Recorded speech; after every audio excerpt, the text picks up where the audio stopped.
Hi guys, welcome back to my channel. ഇന്ന് ഞാനിവിടെ prepare ചെയ്യുന്നത് ഒരു റെസ്റ്റോറൻറ്റ് സ്റ്റൈൽ മീൻ മുളകിട്ടതാണ്. അപ്പോൾ നമുക്ക് റെസിപ്പിയിലോട്ട് കിടക്കാം. അപ്പോൾ ഇന്ന് നമ്മൾ യൂസ് ചെയ്യുന്നത് അയിലയാണ്. എനിക്ക് ഫ്രഷ് അയില കിട്ടിയായിരുന്നു, അപ്പോൾ അത് യൂസ് ചെയ്യാമെന്ന് കരുതി. നോർമലി എല്ലാവരും ഫിഷ് കറി ആക്കുന്നത് കുടംപുളി അല്ലെങ്കിൽ വാളംപുളി സോക്ക് ചെയ്തിട്ടുള്ള ആ വെള്ളമാണ് യൂസ് ചെയ്യുന്നത്. അതിൽ നിന്നും ഡിഫറെൻ്റ് ആയിട്ട് എത്രയാണോ മീൻ കറിക്ക് ആവശ്യമായിട്ടുള്ള വെള്ളം അത് കുടംപുളി ഇട്ട് തിളപ്പിച്ചിട്ടാണ് യൂസ് ചെയ്യുന്നത്. അപ്പോൾ അതാണ് ഞാൻ ആദ്യം ചെയ്യാൻ പോകുന്നത്. അപ്പോൾ നമ്മൾ പുളിവെള്ളത്തിൽ തിളപ്പിച്ചിട്ടാണ് നമ്മളിങ്ങനെ ചെയ്യുന്നതെന്നുണ്ടെങ്കിൽ പെട്ടെന്ന് പുളി പിടിക്കും ഫിഷിലോട്ട്. പുളിയൊക്കെ തിളപ്പിച്ചെടുക്കാൻ മൺചട്ടിയാണ് നല്ലത്. അപ്പോൾ ഞാനൊരു മൺചട്ടിയിലേക്ക് പുളി ആഡ് ചെയ്യുന്നുണ്ട്. ഇനി ആവശ്യത്തിന് വെള്ളവും കൂടെ ഒഴിച്ചിട്ട് നമുക്കൊന്ന് തിളപ്പിച്ചെടുക്കാം. എത്രയാണോ മീൻ കറിക്ക് ആവശ്യമായിട്ടുള്ള വെള്ളം അത് നമുക്ക് ആഡ് ചെയ്ത് കൊടുക്കാം കേട്ടോ. ഞാൻ കുറച്ച് ഉപ്പ് ആഡ് ചെയ്യുന്നുണ്ട്. ഇതൊന്ന് ബോയിൽ ചെയ്തെടുക്കാം. ഇനി ഇതിവിടെ ഇരുന്ന് ബോയിൽ ആവട്ടെ. ബാക്കി സാധനങ്ങൾ നമുക്ക് അരിഞ്ഞെടുക്കാം. ഞാൻ 2 പിടി ചെറിയുള്ളി എടുത്തിട്ടുണ്ട്. നമുക്കൊരു ചട്ടി വെച്ച് കൊടുക്കാം. ഇതിലേക്ക് ആവശ്യത്തിന് വെളിച്ചെണ്ണ ഒഴിച്ച് കൊടുക്കാം. നമ്മളിവിടെ റെസ്റ്റോറൻറ്റ് സ്റ്റൈലാണ് ചെയ്യുന്നത്. അപ്പോൾ ആദ്യം ഉള്ളി ഇട്ടൊന്ന് വഴറ്റി കൊടുക്കാം. ഉള്ളി നന്നായിട്ടൊന്ന് വാടി വരണം. ഇതെല്ലാം നമ്മൾ മിക്സിയിൽ അരച്ചാണ് ഉപയോഗിക്കുന്നത്. അതുകൊണ്ടാണ് ഞാൻ മുഴുവനായിട്ട് ഇട്ട് കൊടുത്തേക്കുന്നത്.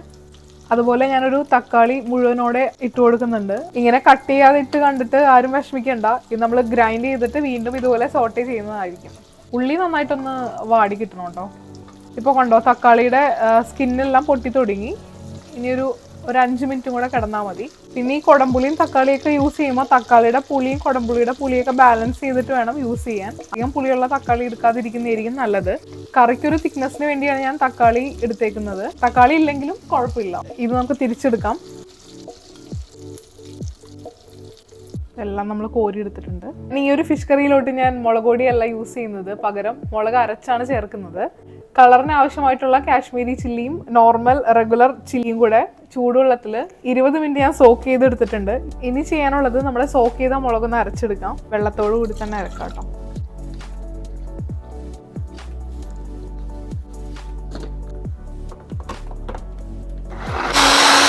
ഇനി നമുക്ക് ഇതിലോട്ട് മാറ്റി വെച്ച തക്കാളിയും ഉള്ളിയും കൂടെ ഇട്ട് അരച്ചെടുക്കാം. തക്കാളി മുറിച്ചിട്ടാണ് കേട്ടോ ഞാൻ ഇട്ട് കൊടുക്കുന്നത്. അരയാൻ പെട്ടെന്ന് ഈസി മുറിച്ചിട്ടിടുന്നതാണ്. ഇതൊന്ന് അരച്ചെടുക്കാം നമുക്ക്. ഇനിയപ്പോൾ നമുക്ക് കറി ഉണ്ടാക്കാൻ സ്റ്റാർട്ട് ചെയ്യാം. നമ്മുടെ പുളിവെള്ളം റെഡി ആയിട്ടുണ്ട്. നേരത്തെ ബാലൻസ് വന്ന ഓയിലോട്ട് തന്നെയാണ് ഞാൻ ഉലുവയും കടുകൊക്കെ ഇട്ട് പൊട്ടിക്കാൻ പോകുന്നത്. വളരെ കുറച്ച് കടുക് ഇട്ട് കൊടുക്കുന്നുണ്ട്. അതുപോലെ തന്നെ 1/4 ടീസ്പൂൺ ഉലുവയും. കടുക് പൊട്ടുന്ന ആ ഒരു ടൈമിൽ നമുക്ക് ഇഞ്ചിയും വെളുത്തുള്ളിയും പച്ചമുളകും ഒന്ന് അരിഞ്ഞെടുക്കാം. ഒരു 5 പച്ചമുളക് എടുത്തിട്ടുണ്ട്. 2 എണ്ണം ടെമ്പർ ചെയ്യാനും ബാക്കി 3 എണ്ണം കറിയിലേക്കുമാണ്. ഡയഗണലായിട്ടാണ് കട്ട് ചെയ്യുന്നത്. ഫിഷ് കറിയിലോട്ടൊക്കെ ഇങ്ങനെ കട്ട് ചെയ്യുന്നതായിരിക്കും നല്ലത്. ആക്ച്വലി ഇത്രയും ഫിഷ് കറിയിലോട്ട് പോവും. ഇതധികം എരിവില്ലാത്ത പച്ചമുളകാണ് കേട്ടോ. ഒരു പീസ് ഇഞ്ചി എടുത്തിട്ടുണ്ട്. ജൂലിയനായിട്ടാണ് കട്ട് ചെയ്യുന്നത്, നീളത്തിൽ. ഇഞ്ചി കട്ട് ചെയ്ത് കഴിഞ്ഞിട്ടുണ്ട്. ഇതിലേക്ക് ഞാനൊരു 5 അല്ലി വെളുത്തുള്ളി എടുത്തിട്ടുണ്ട്. അതും നീട്ടത്തിൽ നമുക്ക് അരിഞ്ഞെടുക്കാം. അപ്പം അങ്ങനെ ഇഞ്ചിയും വെളുത്തുള്ളിയും അരിഞ്ഞു കഴിഞ്ഞിട്ടുണ്ട്. ആദ്യം തന്നെ ഞാൻ ഗാർണിഷിനായിട്ട് വറ്റൽമുളക് ഇട്ട് കൊടുത്തു. പിന്നെ 3 പച്ചമുളക് അരിഞ്ഞത്, കുറച്ച് വേപ്പില. ഞാൻ ഗാർണിഷിനായിട്ട് എടുക്കുന്നതാണ്. അധികം മൊരിക്കണ്ട, പെട്ടെന്ന് തന്നെ എടുക്കാം.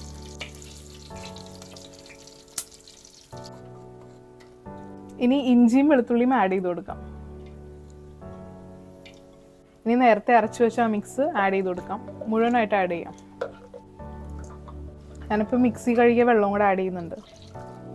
ഇതൊന്ന് ശരിക്കും ഒന്ന് വാട്ടിയെടുക്കാം. ആവശ്യത്തിന് ഉപ്പ് ആഡ് ചെയ്ത് കൊടുക്കാം. കാരണം പുളിവെള്ളത്തിൽ ഓൾറെഡി ഉപ്പ് ഉള്ളതാണ്. അപ്പോൾ അതൊന്ന് ചെക്ക് ചെയ്തിട്ട് വേണം ഇതിൽ ആഡ് ചെയ്യാൻ. ഞാനൊരു 3/4 ടേബിൾ സ്പൂൺ മല്ലിപ്പൊടി ആഡ് ചെയ്യുന്നുണ്ട്. 1/2 ടേബിൾ സ്പൂൺ മഞ്ഞൾപ്പൊടിയും. ഇത് ശരിക്കും ഒന്ന് ഇതിൻ്റെ ഒരു 1/2 ക്വാണ്ടിറ്റി ആവണം. എന്നാലേ ആ ഒരു മുളകിൻ്റെയും ആ തക്കാളിയുടെയും ഇപ്പോൾ ഇട്ട പൊടികളുടെയൊക്കെ ഒരു പച്ച ആ ഒരു ചുവ ഒന്ന് മാറി കിട്ടുള്ളൂ. ഇത് നന്നായിട്ട് ബബിൾ ചെയ്ത് വരുന്നുണ്ട്. ഈ ഒരു പോയിന്റിൽ നമുക്ക് പുളിവെള്ളം ആഡ് ചെയ്ത് കൊടുക്കാം. ഇപ്പോൾ നമ്മുടെ ഗ്രേവി കുറച്ചും കൂടെയൊക്കെ ഒന്ന് തിക്കായിട്ടുണ്ട്. ഈ ഒരു പോയിന്റിൽ നമുക്ക് പുളിവെള്ളം ആഡ് ചെയ്ത് കൊടുക്കാം. പിന്നെ ആവശ്യത്തിനുള്ള ഉപ്പും ആഡ് ചെയ്യാം. കറിക്ക് ആവശ്യത്തിന് ഉള്ള പുളിയാകുമ്പോൾ നമുക്ക് സ്റ്റോപ്പ് ചെയ്യാം. ഇതിൽ കുറച്ച് ഉപ്പിൻ്റെയും കൂടെ കുറവുണ്ട്. ഞാൻ ഉപ്പ് ആഡ് ചെയ്യുന്നുണ്ട്. കുഴപ്പമില്ല, ഞാനത് ഫുൾ ആഡ് ചെയ്യണം.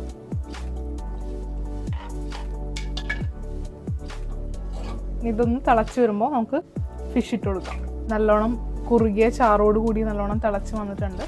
ഫിഷ് ഓരോന്നായിട്ട് ആഡ് ചെയ്ത് കൊടുക്കാം.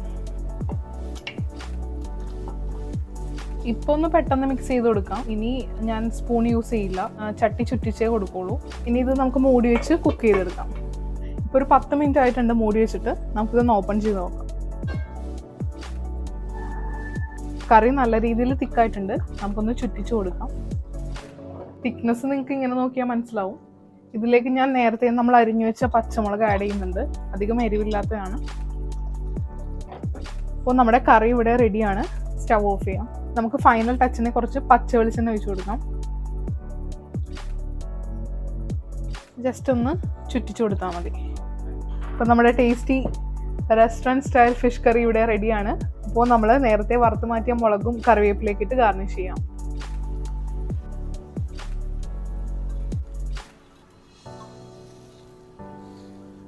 ഫിഷ് കറിയുടെ കോമ്പിനേഷൻ ഞാൻ പറയേണ്ടതില്ലല്ലോ. നല്ല പുഴുങ്ങിയ കപ്പയുടെ കൂടെയോ നല്ല കുത്തരി ചോറിൻ്റെ കൂടെയോ ഒക്കെ ആയിട്ട് നല്ലൊരു കോമ്പിനേഷനാണ്. അപ്പോൾ ഈ ഒരു ഫിഷ് കറി എല്ലാവരും ട്രൈ ചെയ്യുമെന്ന് വിചാരിക്കുന്നു. Till then bye bye.